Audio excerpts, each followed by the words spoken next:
Let's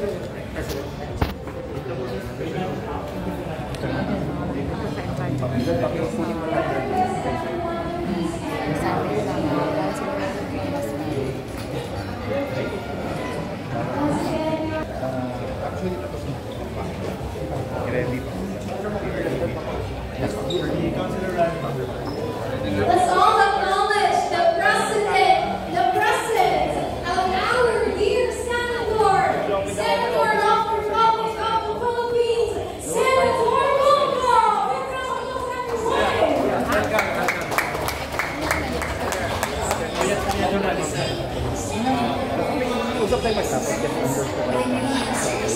Special na edukasyon para sa mas magandang kinabukasan. Samahan mo ng sports, panalo kabataan. Bunga ng malasakit ang pagbigay lakas sa mga lokal na negosyo at mas maayos na trabaho. Sa malasakit, serbisyong may puso, kalinga at proteksyon para sa mga OFWs nasaan man sila sa mundo. Maraming nagagawa at nararating ang malasakit para kay Senator Bongo, ang ating Mr. Milyon-milyong Pilipino na ang nakatira ng serbisyo at malasakit sa amang sulok ng bansa, bagyo, sunog, lindol, ano pa mang sakuna. Si Senator Bongo, Mr. Malasakit, bisyo ang more serbisyo.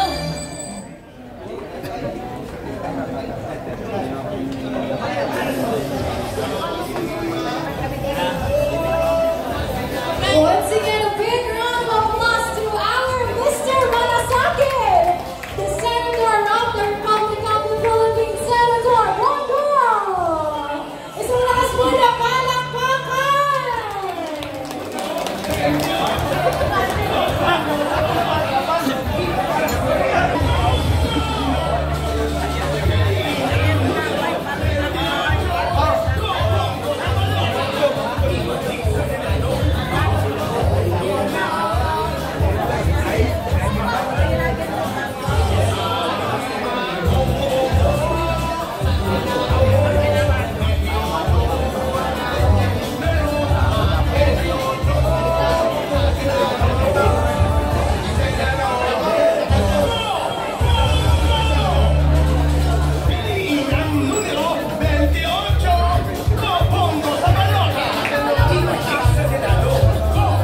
Once again, a big round of applause to our senators. Malakas po na palakpakan dyan.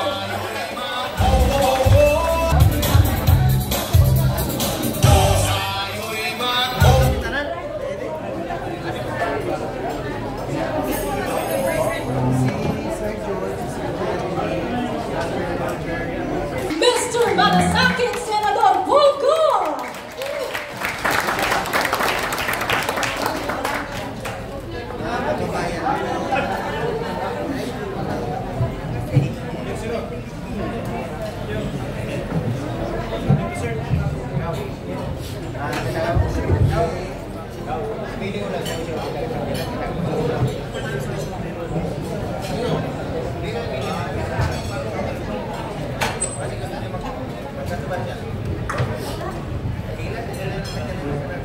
Magandang hapon po sa inyo lahat, mga kababayan ko, mga taga Masbate, Masbateño, mga Bisaya, mga Bicolano, kumusta po kayo? Welcome po dito sa Manila sa inyong Philippine Councilors League Masbate Masbate Province 2025 Good Governance Summit.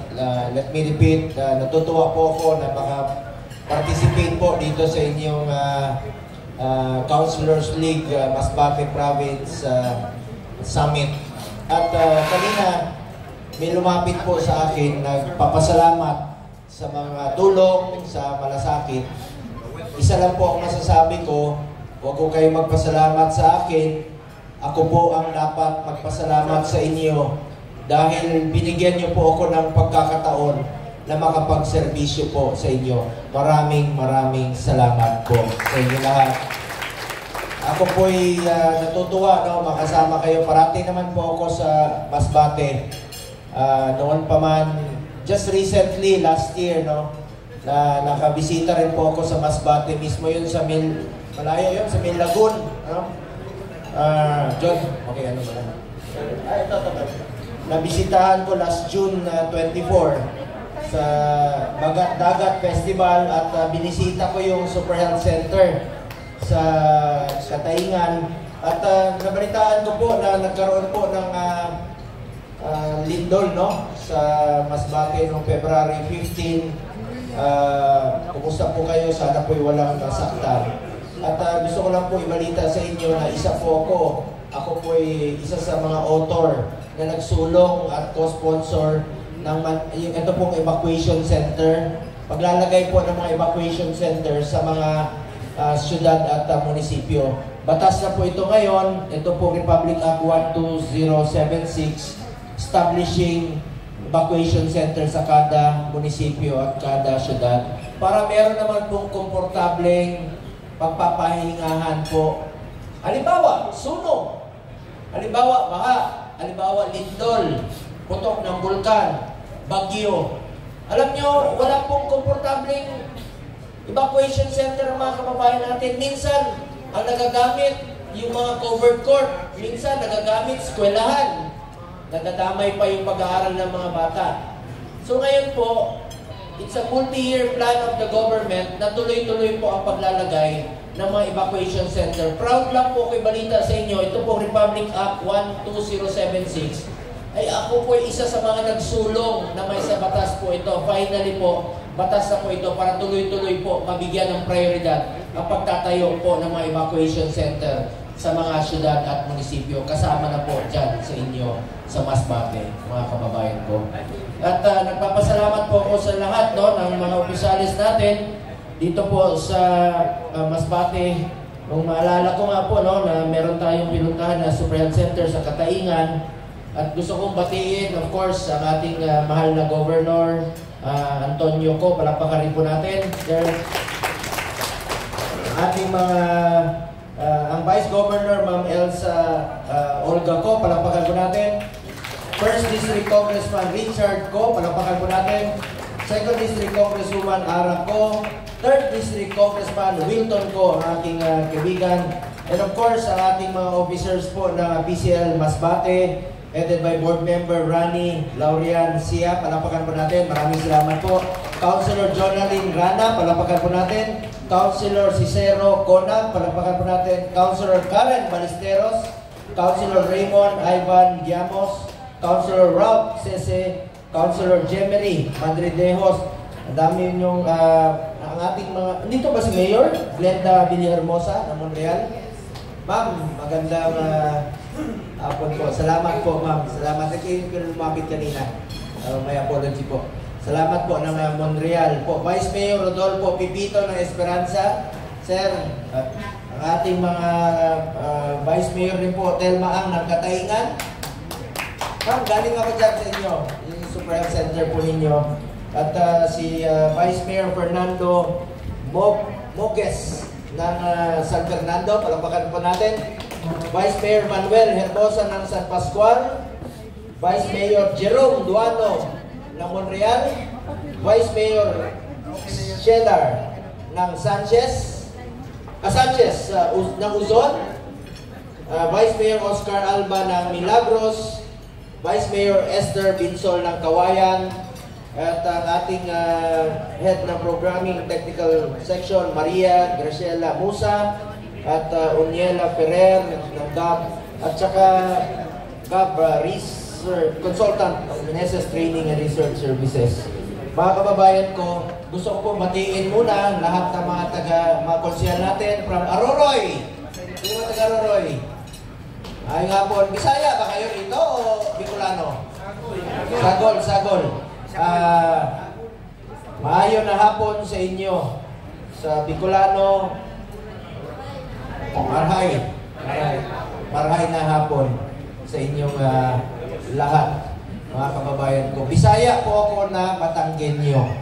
Batangas po ang aking lolo't lola, Tesoro po yan. Kapitbahay lang tayo. Region 4 yan. Mga taga-Tanaw. Center, Super Health Center at Regional Specialty Center. Meron daw tayong 167 na malasakit center sa buong Pilipinas at kasama na po dyan sa Masbate Provincial Hospital. Di ba po, meron na kayo Malasakit Center dyan, 2021 pa po ito nabuksan. I think mag-aapat na taon na po siya. Kung meron po kayong mga pasyente na hindi kayang operahan, pwede po dyan yung panganganak, dental, laboratory, x-ray. Dyan na po tayo magpakonsulta dahil lahat ng Pilipino, miyembro po ng PhilHealth. And I am reminding PhilHealth, dapat po ang bondo ng PhilHealth gamitin sa health. Dapat po meron kaming masasandalan tuwing tayo ay nagkakasakit. Hindi negosyo ang PhilHealth. Kaya tututukan ko po itong PhilHealth para sa Pilipino at pinakomit natin sila, pinapirma natin during budget deliberation. Ang commitment ng PhilHealth po, ito. Ang sabi ng PhilHealth, tutuparin nila ngayong taon na ito. Ayan. Ayan po. Dental benefit package, dadagdagan na, sasama na nila. Yung check-up sa mata, sasama na nila. Meron po ako na-discover, single period of confinement policy, tinanggal na nila. Alam nyo ba, bawal magpa-admit noon ng pangalawang beses kung nagkasakit tayo ng pneumonia. Nagka-bleeding tayo. Bawal i-cover ng PhilHealth sa loob ng 90 days. Kalukuhan naman yun, mapigilan pa natin magkasakit, di ba? So ngayon, tinanggal na nila to. Ito pang 24-hour confinement policy na kailangan natin magpa-admit ng 24 hours bago nila i-cover. Ngayon, nag-introduce na sila ng mga bagong emergency packages para hindi na kailangan magpa-admit. Yung hindi naman kailangan magpa-admit. Pambili na lang ng gamot, di ba? So ito yung mga pinangako nila at nangako sila tataasan yung case rates. Dahil na-discover natin sa 13 hearings ko sa Senado, kasama na po yung hearing ko sa health emergency allowances. Finally, na-release na po yung 27 billion last year para sa hiya ng ating mga health workers. At ngayon po, patuloy natin isusulong yung appeals. Ibig sabihin, marami pang hindi nababayaran. Dapat po bayaran ito ng gobyerno dahil services rendered yan. Pinagpawisan ng ating mga health workers yan. Ang hero ng pandemya natin, tapos hindi nababayaran. Last year, nabayaran na po sa ating pagpupursige yung 27 billion at patuloy kong isusulong na mabayaran yung ibang mga appeals. Ngayon, balikan natin ang PhilHealth. Alam nyo ba, merong isang provincial health officer ng Camarines Norte. Kapitbahay nyo lang yung Camarines Norte, di ba? Ako, pumunta kami ng Masbate noon, galing kami ng Basud, Camarines Sur, Camarines Norte, tatawirin. Merong isang provincial health officer doon na admit, 4 million ang billing niya. Ang sinagot ng PhilHealth, 27,000. Na-admit siya muli. 6 million ang sinagot ng PhilHealth, 29,000. A total of 57,000, alam nyo, namatay siya. Ang nakuha niya 57,000 lang. Ang na-contribute niya sa kanyang sweldo 200,000, nalugi pa siya. Dapat po taasan ng PhilHealth ang kanilang case rates. Ngayon, nangako sila, tataasan nila ng 50% pero mababa pa rin yun. Magkano ba naman yung 50% ng 57,000? That is only 85,000. That is still less than 1% po ng hospital billing.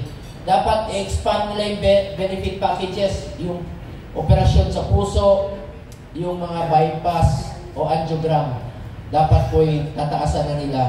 Yun po ang pinakiusap ko at this year, ito po yung mga pinangako nila at meron na po natupad dyan. Yung mga nakalagay na done, ongoing po, kanilang aayusin. At hindi ko titigilan ang PhilHealth para sa Pilipino po. Dahil health is wealth po.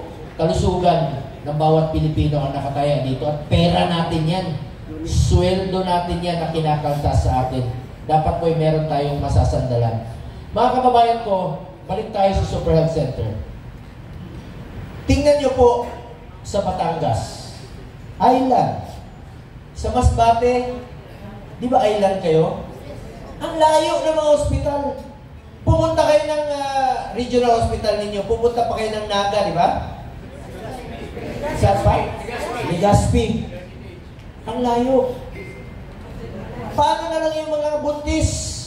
Mga anak sa tricycle, sa sobrang layo o sa bangka. Tingnan niyo yung Tingloy, oh.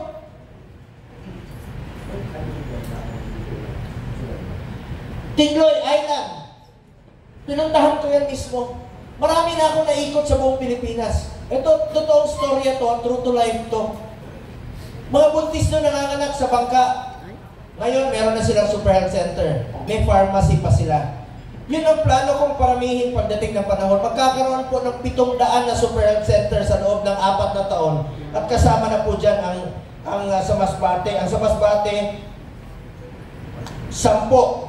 Katayngan, Kawayan, Masbate City, San Pascual, Aroroy, Masbate, Mubo, Baleno, Monreal, at San Jacinto po ang Super Health Center. Pagdating ng panahon, paramihin pa natin yan sa inyong mga munisipyo po. Magtulungan tayo, mga kabayan po. Tingnan niyo po, sa Lake Cebu, bukid yan sa amin sa Mindanao.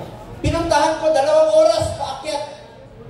Kita niyo mga eyepiece, kita niyo yung damit nila, di ba? Nakapangdamit ng tribal. Tuwang-tuwa yung mayor. Sabi niya, Sir, lipay kayo mi. Bago ka ni abot, nanganak naman yung babae na rin. Pwede ba pangalanan namin sa imo? Ibig sabihin, pwede ba pangalanan namin sa iyo itong bata? Pagtingin ko sa bata, babae. Sabi ko, paano mo pangalanan sa akin yan? Lalaki ako. Sabi niya, Sir, hindi problema yan. Pangalanan namin ito ng Bongga. Upo ka lang mga, kaya naman upo lang kayo. Ngayon, yan po, ilapit natin ang serbisyo medikal sa ating mga kababayan through Super Health Center. Yan po ang paparamihin pa natin pagdating ng panahon. Iba po ang Malasakit Center, iba po ang Super Health Center. Ngayon, pangatlo, Regional Specialty Center. Priority po ito ng gobyerno ngayon, ng administration. Di ba ang Heart Center nasa Quezon City? Di ba ang Kidney Center nasa Quezon City? Papasalamat pala ako sa Philippine Heart Center. Nung nakaraang linggo, binigyan po nila ako ng award, Golden Awardee po ng Philippine Heart Center.